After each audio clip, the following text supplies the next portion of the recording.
세역광을 분석해 봤더니 한 봉지에서 막 1000개 정도의 미세 플라스틱이 관찰됐거든요. 20마이크로미터 이상만 봤더니 한 1000개 나왔다라는 거죠. 만약에 20마이크로미터 미만까지 봤다면 어땠을까요? 페트병 생수는 기본적으로 그 안에서 미세 플라스틱은 무조건 관찰이 됩니다. 실제 우리가 나베에 노출되는 원인을 뽑아봤거든요. 원인 1위는 수산물이나 이런 게 아니었었어요. 바로 였습니다.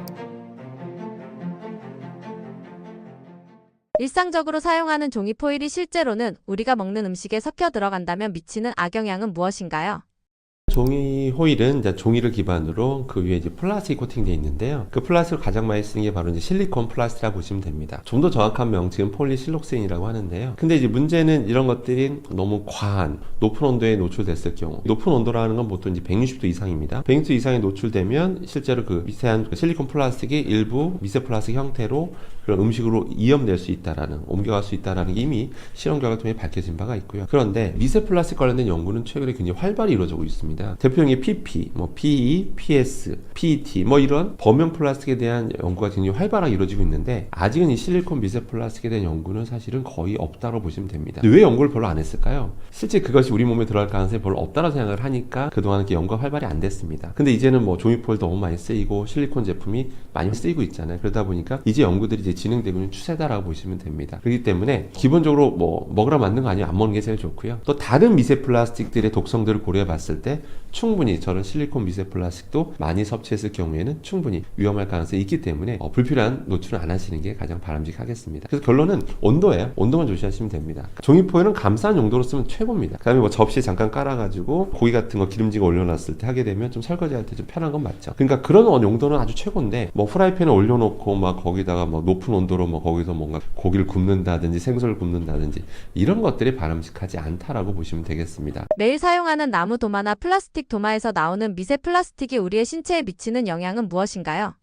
일단 이건 두 가지를 봐야 되는데요. 나무 도마는 이제 미세 플라스틱 생각은 하실 필요는 없는데요. 나무 도마면 그 자체는 사람들이 우리에게 천연 같으니까 되게 뭔가 마음이 편안하잖아요. 그런데 이 나무 도마 같은 경우는 실제 두 가지 고민하셔야 됩니다. 바로 이제 미세한 기공이 너무 많아요. 너무 많다 보니까 실제 거기서 수분들이 이제 많이 머금은 상태다 보면 미생물이 많이 번식할 수가 있어요. 그러다 보면 이것저것 많은 이 균들이 번식하면서 자칫 거기서 다시 요리를 하게 되면 수많은 어떤 균에 우리 미생물들의 유해한 미생물 노출될 가능성도 있기 때문에 그런 부분이 있어서 항상 건조가 굉장히 중요합니다. 그래서 건조하는 건 가급적 너무 습한 조건에서 건조하지 마시고 반드시 좀 베란다 같은 데서 한번 건조하는 것도 중요하다라고 보시면 되겠습니다. 또 다른 건 또 나무 도마는 세제도 걱정하셔야 돼요.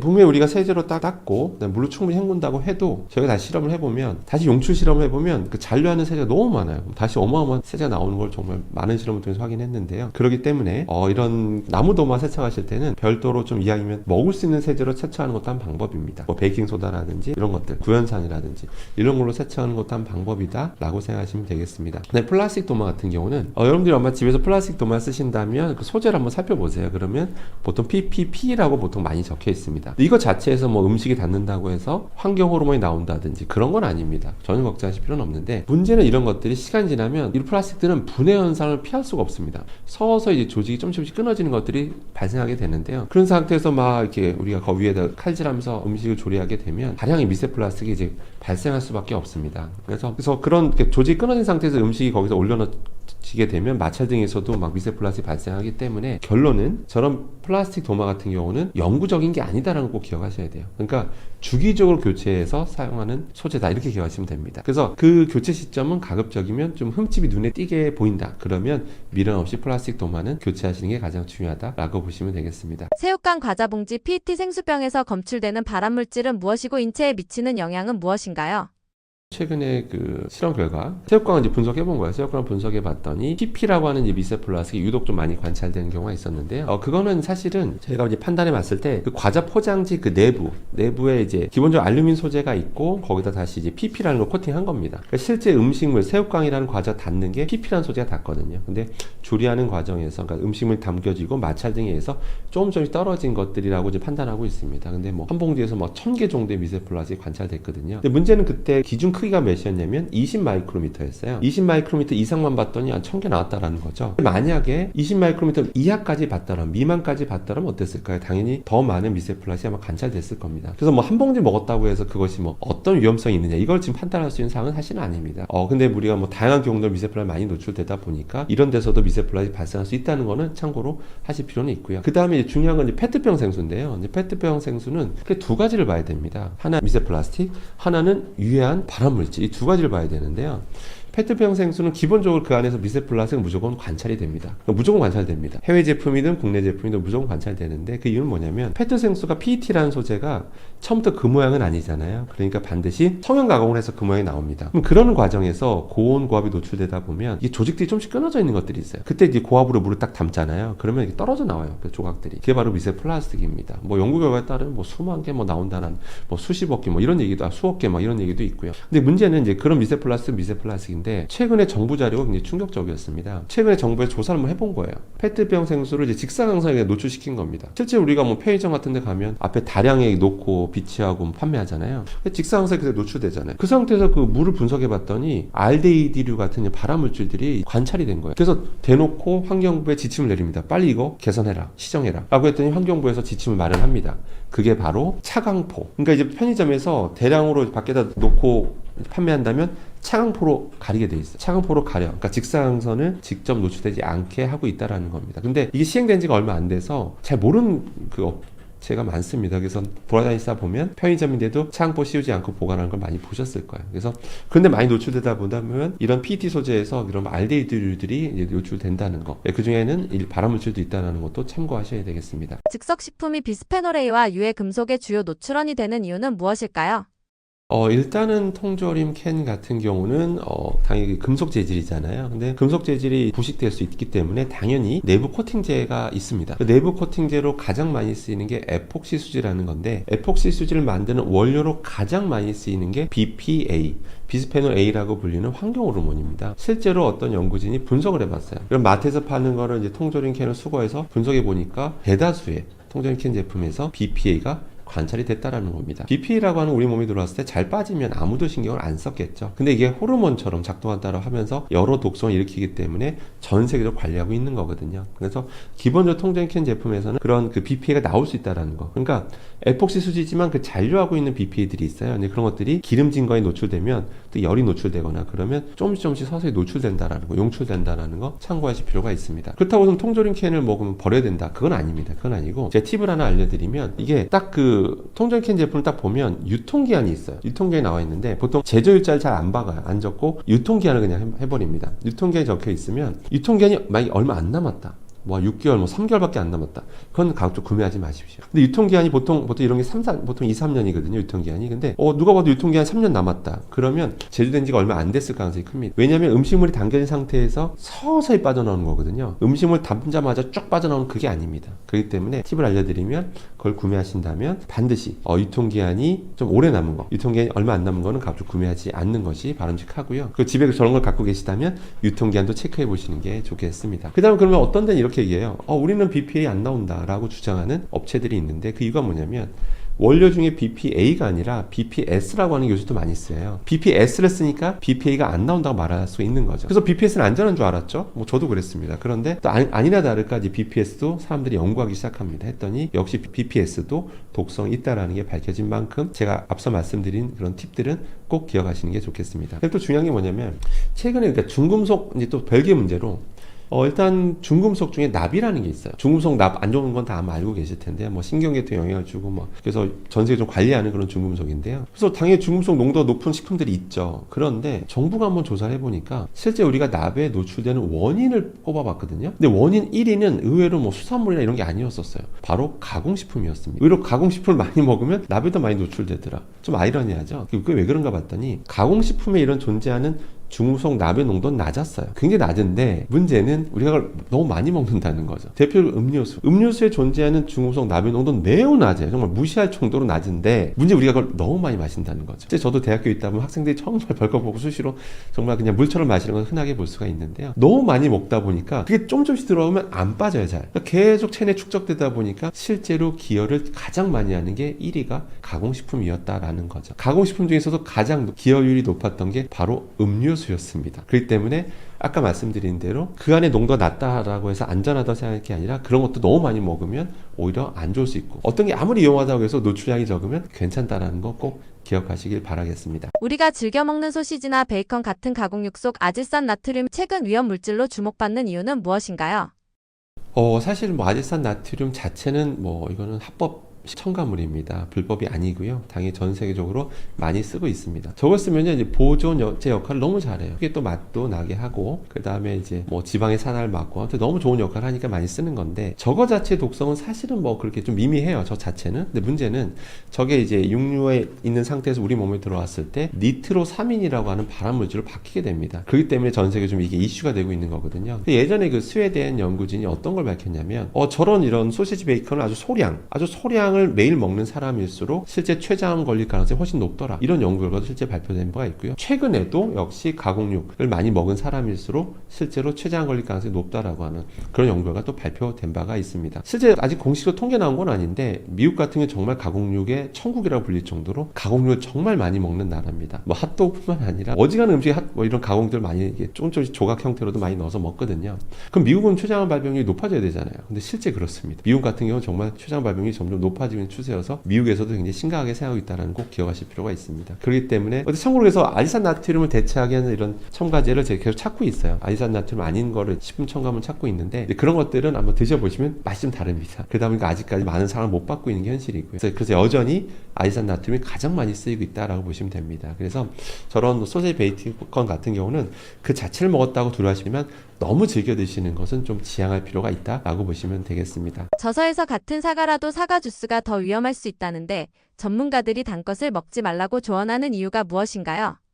일단은 두 가지로 봐야 되는데요. 일단 사과는 그냥 사과 자체로 먹었을 때가 제일 좋다라는 것만 기억하시면 되고요. 사과 주스를 만들다 보면 이게 즙을 짜잖아요. 짜는 과정에서 아무래도 여러 가지 섬유질들이 대폭 줄어들게 됩니다. 그러다 보니까 특정 오히려 당 성분 농도가 상당히 높아지게 돼요. 그렇게 됐을 때 우리 뭐 그 상태로 너무 많은 걸 먹게 되면 잘 아시는 것처럼 너무 과한 인슐린이 분비되면서 췌장에 무리가 가면서 장기적으로 문제를 일으킬 수 있다라는 거 이미 다 알려져 있기 때문에 가급적이면 사과 주스보다는 사과 더 좋다라는 걸 꼭 기억하실 필요가 있습니다. 그래서 단 거 너무 지나치게 먹으면 안 된다는 건 이제 상식이잖아요. 근데 그러다 보니까 식품업계는 되게 발빠르게 움직였습니다. 설탕이 안 좋아? 그러면 인공감미료 쓰면 되지. 인공감미료는 설탕보에 200배, 300배 단맛을 내니까 200분의 1만 넣으면 되거든요. 300분의 1만 넣으면 되니까 그러니까 아무리 이게 뭐 위험하다 한들 너무 넣는 양이 적으니까 문제될 게 없다라는 거죠. 그렇기 때문에 미국 FDA조차도 막 대놓고 입장문을 냈어요. 이거 기준치만 잘 지켜서 먹으면 문제될 거 없다. 실제 위험하려면 뭐 제로 콜라 뭐 예를 들어서 뭐 캔 기준으로 하루에 뭐 거의 20캔 가까이 먹어야 위험하지 문제될 거 없다라고 이렇게 말을 하고 있거든요. 다들 그런 줄 알았죠. 그런 줄 알았는데 최근의 연구 결과는 또 그렇지 않았습니다. 최근 2025년 최근에 나온 연구 결과는 어땠냐면 일반 캔 음료 있잖아요. 캔 이런 뭐 콜라라고 할게요. 뭐 이런 설탕 많은 그런 거든 아니면 인공감미를 넣은 뭐 이런 탄산음료 이런 것들을 똑같이 한 캔씩 먹는 양이 똑같이 늘어나면 똑같은 캔 개수가 늘어나면 늘어날수록 똑같이 간질환의 위험성이 높아진다는 게 최근에 밝혀졌습니다. 그러니까 이거는 어떻게 추정할 수 있냐면 단순히 인공감미료 위험성을 말하는 것보다는 저도 이제 주변 분들 이렇게 보면 학생들 보면 인공감미료 들어간 음료수 좋아하는 사람들은 기본적으로 식습관이 안 좋아요. 저도 제 경험자이기도 합니다. 제가 예전에 아주 젊었을 때는 식습관이 좀 안 좋은 편이었었습니다. 근데 단맛에 길들여지잖아요. 그럼 식습관이 엉망이 돼요. 왜? 음료수 같은 거 너무 좋아하면 기본적으로 계속 자극적인 것만 찾습니다. 그래서 계속 맵고 달고 뭐 짜고 이런 것만 계속 찾게 돼요. 그러면서 건강상에 좋아질 게 없더라고요. 아니나 다를까 실제로 그렇게 인공감미료에 길들여진 사람이다 하더라도 일반 그런 걸 안 먹는 일반 설탕만 들어가 있는 그런 탄산수 같은 양끼리 들어가게 되면 시간이 지나고 보니까 똑같이 간질환이 일어날 가능성이 크더라. 간질환 가능성이 더 커진다라는 게 밝혀졌다는 거죠. 그래서 결론은 단맛에 너무 길들여지지 않는 게 좋다라는 거죠. 인공감미료니까 괜찮겠지. 천연감미료니까 괜찮겠지. 이렇게 생각 안 하시는 게 좋겠습니다. 식재료마다 보관법이 중요한 이유가 무엇인가요? 네, 우리가 자연계에서 얻을 수 있는 모든 식재료들이 식품이 되기 위해서는 영양소가 풍부해야지 되고요. 또 먹었을 때 안전해야 되겠죠. 그리고 색이라든지 질감, 그리고 뭐 맛 같은 우리의 식욕을 자극할 수 있는 기호성도 가지고 있어야 될 겁니다. 그런데 이런 각각의 식재료들은 수분 함량이라든지 영양 성분이 다르기 때문에 보관 방법에 따라서 이런 영양소의 손실에 미치는 영향, 또 안전성이나 기호성, 품질에 미치는 조건이 달라지기 때문에 우리가 최적의 상태로 저장을 했을 때, 보관을 했을 때 우리가 식품으로서의 가치가 달라지게 됩니다. 예를 들어서 식품이 안전하게 하기 위해서는 우선 가장 미생물의 증식이 안 돼야 되는데요. 우리가 배탈이 나게 하거나 이럴 수 있잖아요. 그래서 미생물에는 일반적으로는 주로 박테리아고, 그 다음에 뭐 곰팡이라든지 효모 이런 것들도 있는데, 이런 미생물들은 수분 함량이나 온도에 따라서 증식하는 속도가 달라지고, 육류라든지 해산물, 유제품과 같이 수분 함량이 70-80% 이상 되는 이런 식품들은 온도를 낮춰서 냉장을 한다든지 또는 냉동을 해서 저장을 하는 것이 일반적이고요. 그 다음에 또 우리가 곡류라든지 견과류 같이 수분 함량이 한 14% 이하가 되는 이런 건조식품들은 이제 공기에 닿지 않도록 밀폐 용기에 넣어서, 그 다음에 또 뭐 해충이나 이런 거에 끓지 않도록 밀폐 용기에 넣어서, 곡류나 견과류와 같이 수분 함량이 14% 이하가 되는 건조식품들은 우리가 공기에 산소를 차단하기 위해서 밀폐 용기에 넣어서 상온에 보관한다든지, 이렇게 각각 식품의 종류에 따라서 보관하는 온도나 조건이 달라지게 되는 것입니다. 또 영양소를 잘 보존해야 되잖아요. 영양소들은 그게 수용성이냐 지용성이냐 또는 그것이 가지는 화학 구조에 따라서 온도라든지 빛에 대한 노출, 산소에 대한 노출 정도에 따라서 영양소가 파괴되거나 또는 손실되기도 하는데요. 예를 들어서 비타민 A라든지 E, 이런 비타민 D와 같은 지용성 성분들은 빛에 의해서 또 산소에 의해서 산패가 이루어질 수 있기 때문에 빛을 좀 차단할 수 있고 산소에 차단하기 위한 밀폐 용기 속에, 그래서 우리가 좀 온도도 낮고 건냉소에 보관을 한다 이렇게 해야 되고요.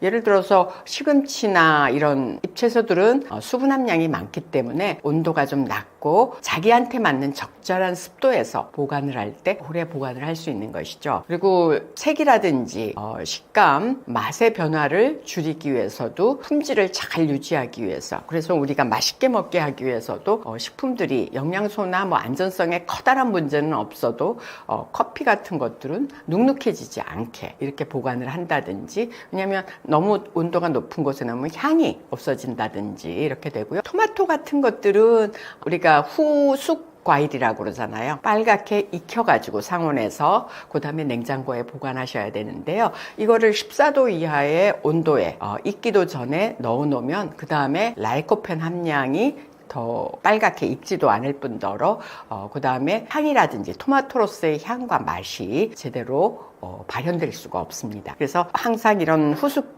과일들은 잘 익은 상태에서 냉장 보관하시는 게 더 도움이 되겠습니다. 새집 냄새나 새 가구 냄새가 몸에 안 좋다고 하는데 정말 위험한가요? 이제 새로 아파트에 입주한다든지 또 뭐 아파트를 새로 리모델링 한다든지 하고 나면 새집 증후군이 있다든지, 또 새로 가구를 들여놓게 되면 페인트 냄새라든지 접착제 냄새 뭐 이런 것들이 나고 해가지고 걱정을 많이 하시는데요. 바로 이런 것들은 휘발성 유기화학 물질이라고 Volatile Organic Compounds, 그래서 VOC라고 우리가 얘기를 하고 있는데요. 주로 이런 그 새집 증후군이 있는 집들에 들어가게 되면 숨이 탁 막히고 눈이 따끔따끔하고 그러시잖아요.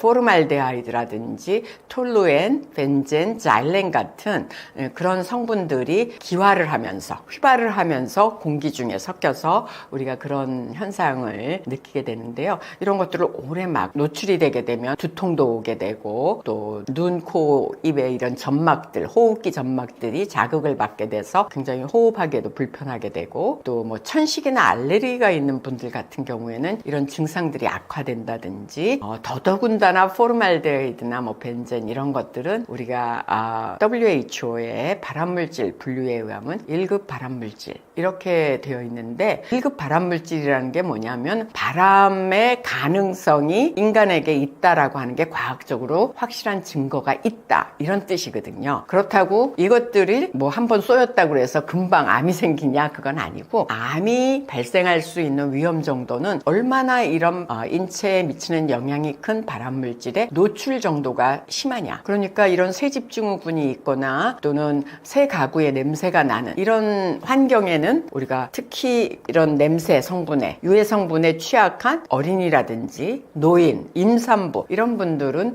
들어가시지 않는 게 좋겠죠. 네, 이런 휘발성 유기화합물들을 제거하기 위해서 가장 좋은 예방법으로는 환기를 시키는 게 가장 중요합니다. 그래서 하루에 두세 번씩 창문을 30분씩 열어가지고 환기를 시키거나 또는 요즘에 공기청정기도 많이 쓰시잖아요. 공기청정기를 쓰시더라도 공기청정기에 헤파 필터라든지 또는 활성탄 필터가 같이 장착되어 있는 거를 사용하시면 좀 더 효과적입니다. 그 다음에 원천적으로 이런 건축자재라든지 이런 가구들이 친환경 소재로 되어 있다면, 친환경 자재로 되어 있다면 이런 유해물질을 덜 내뿜을 거니까 친환경 인증을 받은 제품, 저포르말데하이드 인증을 받은 제품들인지 꼼꼼히 따져보시는 것들도 굉장히 필요하겠고요. 할 수 없이 이런 유해물질이 나온다고 그러면 환기시키거나 또는 이미 나온 유해물질들을 흡착할 수 있는 흡착제라든지 이런 그 유기물질들을 흡수하는 실내 식물들을 가져다 놓으시는 것이 좋은데요.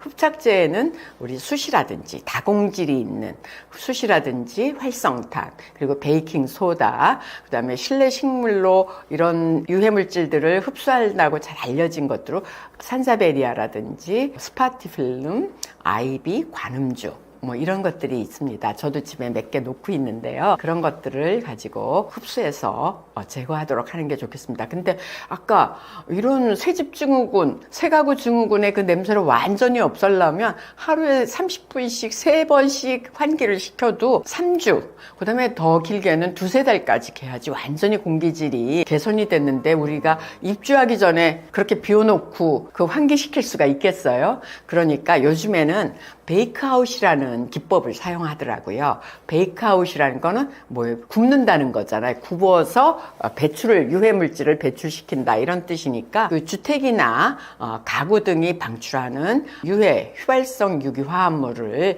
30 내지 40도에 아주 고온 상태로 하루에 5시간 내지 10시간씩 뜨겁게 난방을 하는 거예요. 그러면 이런 기체니까 이런 물질들이 한꺼번에 많이 뿜어져 나오고 이렇게 됐을 때 문을 확 열어가지고 1-2시간씩 완전히 환기를 시키고 또 다시 이런 똑같은 고온 상태로 유지했다가 1-2시간씩 환기시키는 것들을 몇 번씩 반복을 하는 거죠. 그러면 한 2-3일 내에 가구가 내뿜는 유해물질이라든지 건축자재에서 나오는 유해물질들이 빠르게 빠져나갈 수가 있고 공기의 질도 개선이 될 수가 있는 좋은 방법입니다. 집에서 살충제나 방향제를 쓸 때 건강에 해롭지 않게 쓰는 방법은 무엇이 있나요?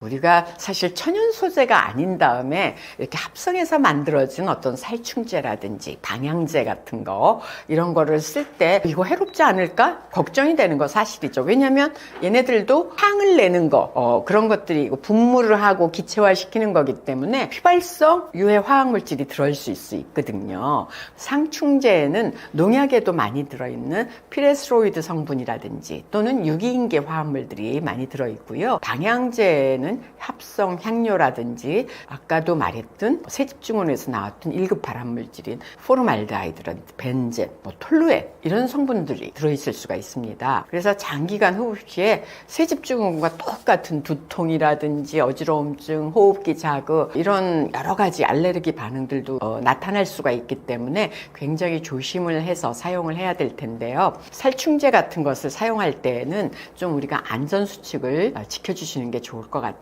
살충제를 분무할 때는 사람이 없는 상태에서 분무를 하셔야 되고 분무하시는 분도 마스크를 착용을 하셔서 흡입하지 않도록 하는 게 중요하겠죠. 그리고 미리 이런 분무나 이런 거 하기 전에 일단 공기를 다 환기를 시켜서 창문을 열어서 환기시키고 음식이라든지 식기, 어린이 용품 이런 데에는 다 덮어가지고 비닐 같은 걸 덮어서 혹시 분무하는 중에 그런 것들이 잔류하지 않도록, 그런 접촉하지 않도록 조심을 해두는 것이 좋겠습니다. 그리고 분무를 하는 살충제는 아까도 말씀드렸지만 사람이 없는 공간에 꼭 뿌리셔야 되겠고요. 뿌린 후에는 30분 이상 환기를 시켜주는 것이 좋겠습니다. 그리고 살충제는 과다하게 뿌리시면 이거 다 환기시키는데 너무 많은 시간이 들고 경제적으로도 문제가 될 수 있으니까 살충제 그 벌레들이 많이 나올 수 있는 이런 벽의 틈새라든지 바닥의 틈새 같은데, 그리고 꼭 필요한 부위에만 최소량을 뿌리도록 하는 게 좋겠죠. 그리고 뿌리고 난 다음에는 일단 조금 밀폐를 해놨다가 그 30분 후에는 충분히 30분 이상 해서